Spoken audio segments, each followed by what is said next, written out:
A fantastic San Diego tradition. It's Fleet Week, a chance to honor, recognize, and learn more about our military.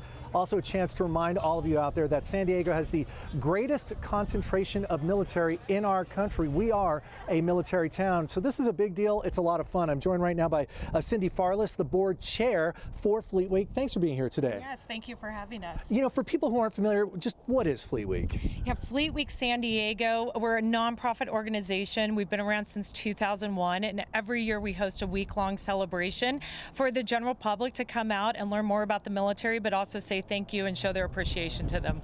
Is it a fundraiser? Does money get generated for anybody in this? We definitely need sponsors, right? Everything needs to be paid for. We're a nonprofit organization, but we are definitely doing this to bring everybody together and show our appreciation to the military. What kind of morale booster is this from your experience of being involved in this event? Well, it's huge because here in San Diego it's unique because the families of the service members actually live here. So it gives them a chance to come out and see their service members in action, get to know what they do a little bit more behind the scenes, but also our entire community loves the military. So this kind of opens the doors for them to come out and get up close and personal to our military and their families and what they do for a living to serve our country every day. Yeah, learn more about your neighbors who serve in the military. Show them some real appreciation. Thank you, Cindy. I'm going to move on. Yes. We've got a lot of guests today. This is Joseph Ivy. He is Chief Petty Officer Joseph Ivy. He's with EOD, that's Explosive Ordnance Disposal, and you got a robot. I do. This is our main workhorse. It's called the Talon 5. It's one of our new generation of the Talons. It's our main workhorse for any unknown threat hazard, mainly ID, neutralize, and effectively give us a safe path in and out for any unknown hazard. So this is a way to get rid of an explosive device without exposing a person, military personnel, being close to it. Yep, that's correct. This thing allows us to save lives from not only our partner force to our U.S. soldiers out in the field. Let's show people a little bit how it works. I'm going to put this down, and I think you're going to pick it up for us. I'm going to put this bottle over here. We're going to show the screen and the joystick how you operate this, and I'll get out of the way. So now, what kind of range does this have? Depending on what conditions of like weather and I guess the nature of where you're at is what you're actually going to be dealing with the distance. So a lot of factors come into play. You got jungle terrain, desert terrain, out in the water. So it can vary pretty far and pretty close sometimes, like inside buildings and things you don't get much.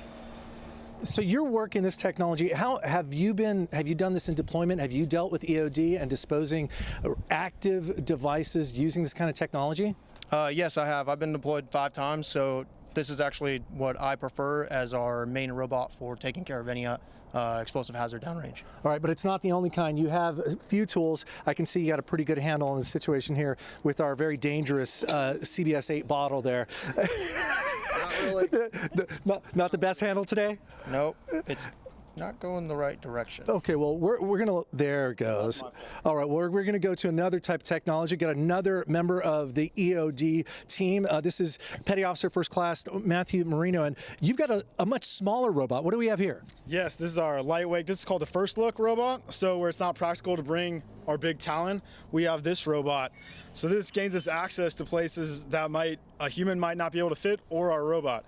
For example, a cave system that's being dealt with overseas right now, and then also houses that we might not have access to, or it just might not be safe for us to enter personally, so we can throw this through a window or through a hole or anything that we find. You can actually throw this? Yes, absolutely. I'd throw it for you right now, but it might hit the dog. Oh, okay. So now, does this just identify objects, or can it actually disarm objects? No, this robot can only identify and locate objects. The Talon is the one that can neutralize it.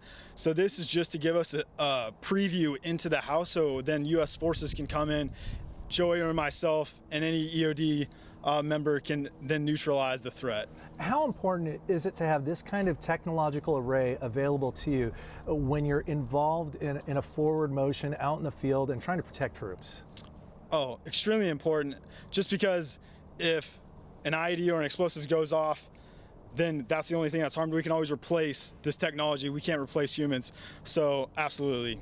All right, got some of the technical array. Now we've got some of the human and some of the canine array. And this is, we like good boys here. This is the best boy. This is Buddha, along with Coast Guard Petty Officer First Class Chase Lemur. Buddha has been recognized recently. What was the award that Buddha just got? Yeah, so Buddha's one of 18 Coast Guard canines, and he's an explosive detection canine. So he was just recognized as the American Humane Military Hero Dog of the Year for all his work these past couple years. How long has he been on the job? So he's been on the job about 2 years, and over the past 2 years we've traveled across the country doing operations and deployments locally, like we'll go to Fleet Week in San Francisco, we'll do Comic-Con here, Pride Parade, we'll travel for Super Bowl, things like that, and make sure everyone's safe. And what will he be doing at Fleet Week? So at Fleet Week, we're going to be set up. Normally we'll just do sweeps, make sure everyone's safe, and then this year we're actually going to have another team because we're headed out to Florida for his award ceremony during this Fleet Week. So yeah, but also the base will have a big setup on November 11th from 10 to 2, and you're going to be able to go to base, see another canine team, do demonstrations, look at the helicopters, the boats, and everything we use in our operations. At the Coast Guard base along the Embarcadero? Yes. All right, thank you so much for that.